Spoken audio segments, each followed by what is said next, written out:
നമസ്കാരം, ഞാൻ ശാലു വിനു. എല്ലാവർക്കും എൻ്റെ ചാനലിലേക്ക് സ്വാഗതം. നമ്മുടെ ഇന്നത്തെ റെസിപ്പി ബീഫ് ഉലർത്തിയതാണ്. തേങ്ങാക്കൊത്തൊക്കെ ഇട്ട് ചട്ടിയിൽ നല്ല നാടൻ രീതിയിൽ അടിപൊളിയായിട്ട് ഒരു ബീഫ് ഉലർത്ത് എങ്ങനെ ചെയ്യാമെന്നാണ് നമ്മൾ ഇന്ന് നോക്കാൻ പോകുന്നത്. ഇത് എൻ്റെ അമ്മയുടെ റെസിപ്പിയാണ്. ഈ റെസിപ്പി ഞാൻ നിങ്ങൾക്ക് ഗ്യാരണ്ടി തരുന്നു, ഒരു തവണ ചെയ്ത് നോക്കിയാൽ നിങ്ങൾ പിന്നെയും ചെയ്തുകൊണ്ടിരിക്കും. ഇതിന് വേണ്ടിയിട്ട് ഞാനിവിടെ 1 കിലോ ബീഫ് ക്ലീൻ ചെയ്ത് വാഷ് ചെയ്ത് കട്ട് ചെയ്തെടുത്തിട്ടുണ്ട്. ഇതിലേക്ക് വേണ്ടി മസാലപ്പൊടികൾ: 1 ടീസ്പൂൺ മഞ്ഞൾപ്പൊടി, 2 ടീസ്പൂൺ മുളക് പൊടി, 2 ടീസ്പൂൺ ഗരം മസാല, 1/2 ടീസ്പൂൺ കായപ്പൊടി, 1 ടീസ്പൂൺ കുരുമുളക് പൊടി, 3 മുതൽ 4 ടീസ്പൂൺ വരെ മല്ലിപ്പൊടി, 1/2 കപ്പ് തേങ്ങാക്കൊത്ത്, 2-3 വലിയ സവാള ചെറുതായിട്ട് അരിഞ്ഞത്, 2 പച്ചമുളക്, കറിവേപ്പില, ഇഞ്ചി ഒരു വലിയ പീസ്, വെളുത്തുള്ളി 10 കഷ്ണം, താളിക്കാനായിട്ട് കടുകും കറിവേപ്പിലയും വറ്റൽമുളകും പിന്നെ വെളിച്ചെണ്ണയും വേണം. ഇത്രയും സാധനങ്ങൾ വെച്ചിട്ടാണ് നമ്മളിന്ന് കുരുമുളകൊക്കെ ഇട്ട് നല്ല അടിപൊളിയായിട്ട് ബീഫ് ഉലർത്തി ചെയ്യുന്നത്. നമുക്ക് ആദ്യം ഈ ബീഫ് ഒന്ന് മാരിനേറ്റ് ചെയ്യണം. അതിനായിട്ട് ആദ്യം 1 ടീസ്പൂൺ മഞ്ഞൾപ്പൊടി ചേർക്കുന്നുണ്ട്. അതിനുശേഷം ഒരു 2 ടീസ്പൂൺ മുളക് പൊടി ചേർക്കുന്നുണ്ട്. ഞാനിവിടെ കാശ്മീരി റെഡ് ചില്ലിയാണ് എടുത്തേക്കുന്നത്. നിങ്ങൾക്ക് chilli powder, normal chilli powder ആണെന്നുണ്ടെങ്കിൽ ഒരു 1 ടീസ്പൂൺ എടുത്താൽ മതിയാവും. ഇനി ഇതിലേക്ക് 2 ടീസ്പൂൺ ഗരം മസാല ചേർക്കുന്നുണ്ട്. വീട്ടിൽ പൊടിച്ചെടുക്കുന്ന ഗരം മസാല ചേർത്താൽ നല്ലൊരു ടേസ്റ്റ് ആയിരിക്കും കേട്ടോ ഈ കറിക്ക്. ഇനി നമുക്കിതിലേക്ക് 1 ടീസ്പൂൺ കുരുമുളക് പൊടി ചേർക്കാം. ഇനി നമ്മൾ ചേർക്കുന്നത് മല്ലിപ്പൊടിയാണ്. ഈ ബീഫിൽ മല്ലിപ്പൊടിയുടെ ടേസ്റ്റ് ആയിരിക്കണം കുറച്ച് കൂടുതൽ കിട്ടുന്നത്. അതുകൊണ്ടൊരു 3 മുതൽ 4 ടീസ്പൂൺ വരെ മല്ലിപ്പൊടി നമുക്കിതിലേക്ക് ചേർത്ത് കൊടുക്കാം. ഇനി ആവശ്യത്തിന് ഉപ്പിട്ട് കൊടുക്കാം. ഞാനിവിടെ 1 ടീസ്പൂൺ ഉപ്പ് ഇപ്പോൾ ഇടുന്നുണ്ട്. ഇനിയൊരു 1/2 ടീസ്പൂൺ കായപ്പൊടിയും കൂടെ ചേർത്ത് കൊടുക്കാം. നമ്മുടെ മസാലപ്പൊടികളെല്ലാം ചേർത്ത് കൊടുത്തതിന് ശേഷം ഇതിലേക്ക് 1 ടീസ്പൂൺ വെളിച്ചെണ്ണ കൂടെ ചേർത്ത് കൊടുക്കാം. ഇവിടെ നല്ല തണുപ്പാണ്, അതുകൊണ്ടാണ് കേട്ടോ വെളിച്ചെണ്ണ ഇങ്ങനെ കട്ടിയായിട്ടിരിക്കുന്നത്. ഇനി ഇതെല്ലാം കൂടെ നമുക്ക് നല്ലതുപോലെ ഒന്ന് മിക്സ് ചെയ്ത് മാരിനേറ്റ് ചെയ്ത് വെക്കണം. ഇത് മിക്സ് ചെയ്തതിന് ശേഷം ഒരു 1/2 മണിക്കൂറെങ്കിലും ഇത് മാരിനേറ്റ് ചെയ്യാൻ വെക്കണം. ഈ മസാലപ്പൊടികളെല്ലാം നല്ലതുപോലെ ഈ ബീഫിലൊന്ന് പിടിച്ചിട്ട് നമ്മളിത് വേവിച്ചെടുത്തിട്ടാണ് പിന്നീട് ഇത് ഉലർത്തിയെടുക്കുന്നത്. അതുകൊണ്ട് ഇതിൻ്റെ മെയിൻ സ്റ്റെപ്പ് ഈ മാരിനേറ്റ് ചെയ്ത് വെക്കുന്നതാണ്. ഇതിപ്പോൾ ഏകദേശം ഒരു 3/4 മണിക്കൂർ എടുത്ത് ഞാൻ മാരിനേറ്റ് ചെയ്ത് വെച്ചിട്ടുണ്ട്. ഇപ്പോൾ നമ്മുടെ മസാലപ്പൊടികളെല്ലാം നല്ലതുപോലെ ഈ ബീഫിൽ ഒന്ന് പിടിച്ചിട്ടുണ്ട്. ഇതിപ്പോൾ ലോക്ക്ഡൗൺ ഒക്കെ ആയിട്ട് ഞാൻ വീട്ടിലിരുന്നിരുന്ന് ആകെ ബോറടിച്ചിരിക്കുകയാണ്. അപ്പോൾ വീട്ടിലിരുന്ന് തന്നെ കുക്ക് ചെയ്തപ്പോഴാണ് നമ്മുടെ വീടിൻ്റെ മുന്നിൽ, ഞാൻ നേരത്തെ ഒരു വീഡിയോയിൽ കാണിച്ചിട്ടുണ്ട്, നമ്മളുടെ വീടിൻ്റെ മുമ്പിലുള്ള ഈ ലേക്കും ഒക്കെ. അപ്പോൾ ഞാൻ ഓർത്തിന്ന് പുറത്ത് വന്ന് നിന്നിട്ടൊന്ന് ചെയ്താലോന്ന്. ഇവിടെ ആരും ഇല്ല, ലോക്ക്ഡൗൺ ആയതുകൊണ്ട് തന്നെ ആരും അല്ലാത്തത് കൊണ്ട് ചെയ്യാനും കുറച്ച് രസമാണ് കേട്ടോ. ഇന്ന് നല്ല ഒരു ക്ലൈമറ്റായിരുന്നു ഇവിടെ. അധികം തണുപ്പുമില്ല, ഒരുപാട് വെയിലുമില്ല, എന്നാൽ നല്ല സുഖമുള്ളൊരു ക്ലൈമറ്റായിരുന്നു ഇന്നിവിടെ. അപ്പോൾ അതുകൊണ്ട് എന്നാൽ പിന്നെ ഞാനിവിടെ കുക്ക് ചെയ്യുകയും ചെയ്യാം, നിങ്ങളെ ഇവിടെയൊക്കെ ഒന്ന് കാണിക്കുകയും ചെയ്യാമെന്ന് വെച്ചിട്ടാണ് ഇന്ന് ഞാൻ ഔട്ട്ഡോറിൽ കുക്ക് ചെയ്യാമെന്ന് വിചാരിച്ചത്. നമ്മൾ നാട്ടിലൊക്കെ ആണെന്നുണ്ടെങ്കിൽ ഈ ബീഫും ചിക്കനും ഒക്കെ പുറത്ത് വെച്ചിട്ടല്ലേ, അടുപ്പിൽ വെച്ച്, വിറകടുപ്പിൽ വെച്ചിട്ട് നല്ല വാഴയിലൊക്കെ വെച്ച് മൂടിയിട്ട് കുക്ക് ചെയ്യുമ്പോഴൊരു സുഖം ഉണ്ടാവില്ലേ. അപ്പോൾ അത്ര സുഖമൊന്നും വരില്ല എന്നുണ്ടെങ്കിലും നമുക്ക് ഉള്ള അവൈലബിളായിട്ടുള്ള കാര്യങ്ങളൊക്കെ വെച്ചിട്ട് അഡ്ജസ്റ്റ് ചെയ്യാമെന്ന് വിചാരിച്ചിട്ട് നമ്മളിപ്പോൾ ഇതൊക്കെ പുറത്തോട്ട് ഇറങ്ങിയിട്ടുണ്ട്. ഇനി നമുക്ക് കുക്ക് ചെയ്യാൻ സ്റ്റാർട്ട് ചെയ്യാം കേട്ടോ. ആദ്യം നമുക്ക് ഒരു ചട്ടി അടുപ്പത്ത് വെച്ച് ചൂടാക്കിയിട്ട് ഇതിലേക്ക് കുറച്ച് എണ്ണയൊന്ന് തടവി കൊടുക്കാം. കുറച്ച് എണ്ണ മതി, ഒരു 1/2 ടീസ്പൂൺ എണ്ണ ഒഴിച്ചു കൊടുത്തിട്ട് നമുക്കിതിലേക്ക് മാരിനേറ്റ് ചെയ്ത് വെച്ചേക്കുന്ന ബീഫ് ഇട്ട് കൊടുത്ത് ഇതൊന്ന് വേവിച്ചെടുക്കുകയാണ് ചെയ്യുന്നത്. എനിക്കിവിടെ കിട്ടുന്ന ബീഫ് പെട്ടെന്ന് വെന്ത് കിട്ടും, അതുകൊണ്ട് ഞാൻ കുക്കർ ഉപയോഗിക്കുന്നില്ല. ഇപ്പം നിങ്ങൾക്ക് കിട്ടുന്ന ബീഫ് വേവാൻ ഒരുപാട് സമയം എടുക്കുകയാണെന്നുണ്ടെങ്കിൽ പ്രഷർ കുക്കറിൽ തന്നെ ഒരു 4 വിസിൽ അല്ലെങ്കിൽ 5 വിസിൽ വെച്ചിട്ട് നിങ്ങൾക്ക് വേവിച്ചെടുക്കാം. അതാ ഓരോ ബീഫിൻ്റെ വേവ് അനുസരിച്ചിരിക്കും കേട്ടോ. ഇപ്പം ഞാൻ ഈ മാരിനേറ്റ് ചെയ്ത് വെച്ചേക്കുന്ന ബീഫ് ഈ ചട്ടിയിലേക്ക് ചേർത്ത് കൊടുക്കുകയാണ്. ഈ ബീഫെല്ലാം ഞാനിതിൽ ഇട്ടിട്ടുണ്ട്. ഇനി ഇതിൽ മസാല കൂടെ നമുക്ക് ഇട്ടേക്കാം. കുറച്ച് മസാല ബാക്കി വന്നതോടെ ഇട്ടിട്ടുണ്ട്. ഇതിലേക്ക് അധികം വെള്ളം ഞാൻ ഒഴിക്കുന്നില്ല, കാര്യം ഇത് വെന്ത് വരുമ്പം നമുക്ക് ബീഫിൽ നിന്നേ വെള്ളം ഇറങ്ങും. കുറച്ച് തളിച്ചു കൊടുക്കുകയാണ് ചെയ്യുന്നത് ഞാനിവിടെ വെള്ളം.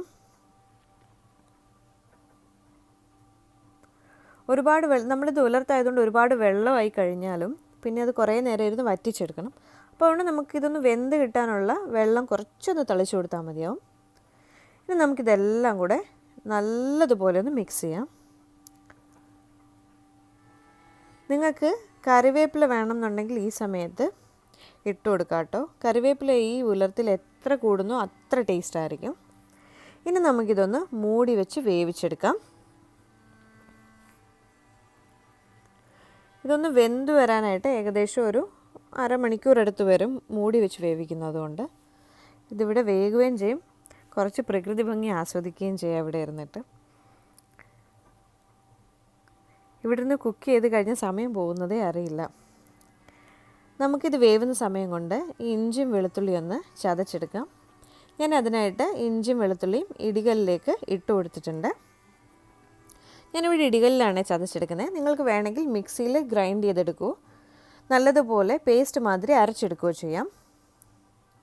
എനിക്ക് ഈ ചിക്കനും ബീഫും ഒക്കെ ചെയ്യുമ്പോൾ ചതച്ചാണ് ഇഷ്ടം കുറച്ചുകൂടെ. അപ്പോൾ കുറച്ചുകൂടെ ഫ്ലേവർ അതിലെടുക്കും. ഒരുപാടങ്ങ് അരഞ്ഞു പോകുന്നത് എനിക്കിഷ്ടമല്ല. ഇപ്പോൾ ഇതൊന്ന് അത്യാവശ്യത്തിന് ചതഞ്ഞു വന്നിട്ടുണ്ട്. ഇനി നമ്മളിതിലേക്ക് ഒരു 1/2 ടീസ്പൂൺ കുരുമുളക് ചേർക്കുന്നുണ്ട്. ഇത് നമ്മളുടെ ഒരു മെയിൻ ടിപ്പാണ് കേട്ടോ. നമ്മൾ ഇഞ്ചിയും വെളുത്തുള്ളിയും ചതയ്ക്കുമ്പം ബീഫും ചിക്കനും ഒക്കെ ചെയ്യുമ്പം ഇതിലേക്ക് കുറച്ച് കുരുമുളക് കൂടെ ചേർത്തൊന്ന് ചതയ്ക്കുകയാണെന്നുണ്ടെങ്കിൽ നമ്മുടെ കറിക്ക് നല്ലൊരു ടേസ്റ്റ് കിട്ടും. ഇപ്പം ഞാനത് അത്യാവശ്യത്തിന് ചതച്ചിട്ടുണ്ട്. എനിക്ക് ഈ ഒരു പരുവത്തിന് ചതഞ്ഞ് കിട്ടിയാൽ മതി. ഞാൻ പറഞ്ഞ പോലെ നിങ്ങൾക്ക് വേണമെങ്കിൽ കുറച്ചുകൂടി നല്ലോണം ചതച്ചോ അരച്ചോ എടുക്കാം കേട്ടോ. ഇപ്പോൾ ഏകദേശം ഒരു 20-25 മിനിറ്റ് കൊണ്ട് എനിക്ക് ബീഫ് വെന്ത് കിട്ടിയിട്ടുണ്ട്. നോക്ക്, ഞാൻ അത്രയും വെള്ളം ഒന്ന് തളിച്ചു കൊടുത്തതുകൊണ്ട് എനിക്ക് കറക്റ്റായിരുന്നു. എനിക്ക് ഒരുപാട് വെള്ളമൊന്നും ഇതിലേക്ക് ഇറങ്ങിയിട്ടില്ല.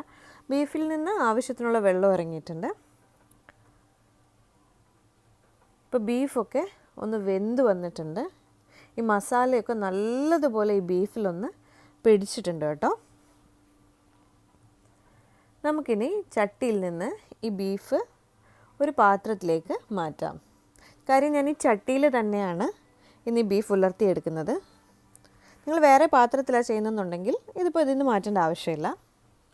ഇനി നമുക്ക് ഈ ചട്ടിയിലേക്ക് ആവശ്യത്തിന് വെളിച്ചെണ്ണ ഒഴിച്ച് കൊടുത്തിട്ട് അതിലേക്ക് ആദ്യം ഈ തേങ്ങ കൊത്തിട്ട് ഒന്ന് വറുത്തെടുക്കുകയാണ് ചെയ്യുന്നത്. ഞാനിവിടെ തേങ്ങാക്കൊത്ത് വറുത്തിട്ട് അത് മാറ്റിയിട്ടാണ് ഇതിലേക്ക് സവാളയും ഇഞ്ചി വെളുത്തുള്ളിയൊക്കെ ഇട്ട് വഴറ്റിയെടുക്കുന്നത്. നിങ്ങൾക്ക് വേണമെന്നുണ്ടെങ്കിൽ ഇതൊരു പാതി വഴന്ന് വന്ന് കഴിയുമ്പം ഇതിലേക്ക് സവാളയൊക്കെ കൂടെ ചേർത്തിട്ട് ബാക്കിയുള്ള സ്റ്റെപ്സ് ചെയ്യുകയും ചെയ്യാം. ഏത് രീതിയിൽ വേണമെങ്കിലും ചെയ്യാം കേട്ടോ. ഞാനിപ്പം ഇതൊന്ന് നല്ലതുപോലെ ഒന്ന് വറുത്തെടുക്കുന്നുണ്ടേ.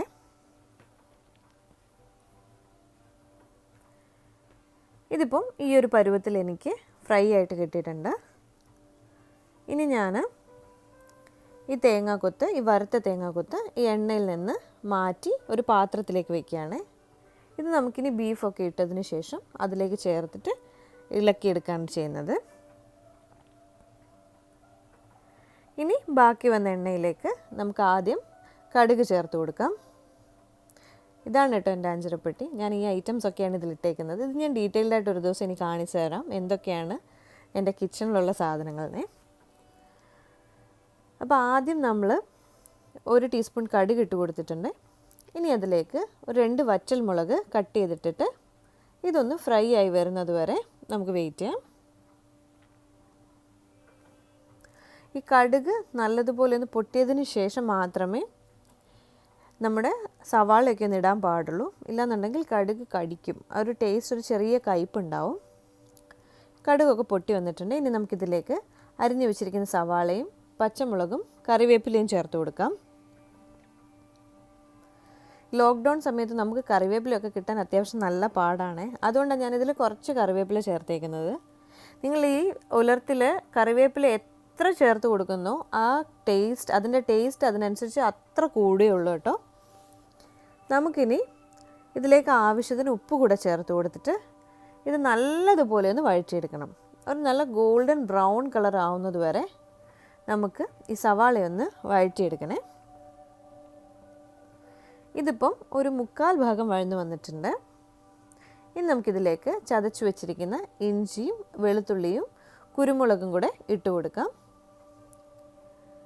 ഇനി ഇതെല്ലാം കൂടെ നല്ലതുപോലെ ഒന്ന് വഴറ്റിയെടുക്കാം. ഈ ഇഞ്ചിയുടെയും വെളുത്തുള്ളിയുടെയും ആ പച്ച മണം പോകുന്നത് വരെ നമുക്കിതൊന്ന് വഴറ്റിയെടുക്കണം. ഇഞ്ചിയും വെളുത്തുള്ളിയും ചേർത്തതിന് ശേഷം ഇതെപ്പോഴും ഒരു മീഡിയം ഫ്ലെയിമിലിട്ടിട്ടേ നമ്മൾ വഴറ്റിയെടുക്കാൻ പാടുള്ളൂ. ഇല്ലെങ്കിൽ ഇത് നമ്മുടെ പാത്രത്തിനോ അല്ലെങ്കിൽ ചട്ടിയിലോ ഒക്കെ അടിയിൽ പിടിക്കാൻ ചാൻസ് ഉണ്ട്. ഇതിപ്പോൾ എല്ലാം നല്ലതുപോലെ ഒന്ന് വഴന്ന് വന്നിട്ടുണ്ട്.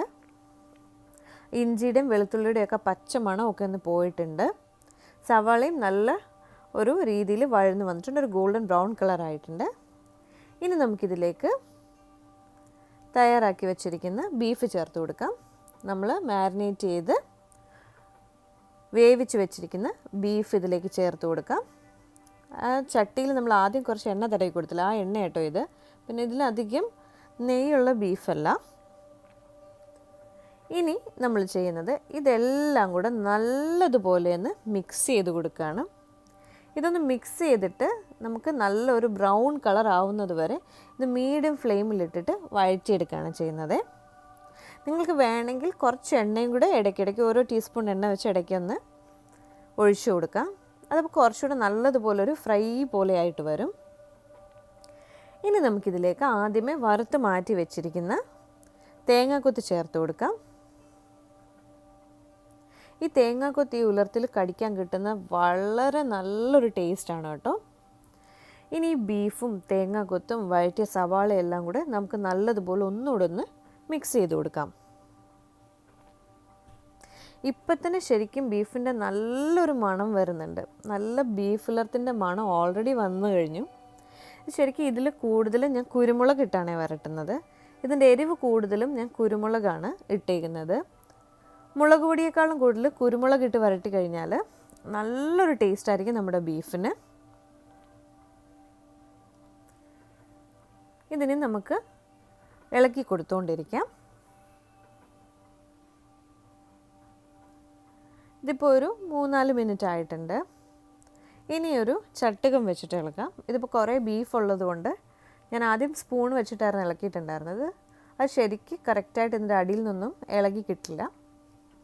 ഒരു ചട്ടുകം വെച്ചിട്ട് നല്ലതുപോലെ ഒന്ന് ഇളക്കി കൊടുക്കാം. ഇപ്പോൾ നോക്കാം, ഈ ബീഫിൻ്റെ ഒക്കെ കളറൊന്ന് മാറിയിട്ടുണ്ട്.